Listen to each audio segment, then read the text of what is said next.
Hi there, Shucker Paddy again. Guess what? You can open up clams with my oyster knife. There's different ways of opening it. This is what I like to do.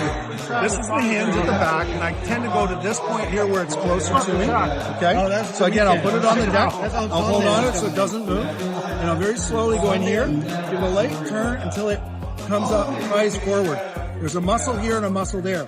So I'm cutting the top muscle, turn the clam, then I cut the second muscle. That's open, it'll still be stuck here. Pry that off. Here's your muscle, and I come around there, and that clam is lovely and ready to go. Now, this is why you shuck in a tray. All that liquor is not on your kitchen counter. It stays in the tray, and when you're finished with it, all done.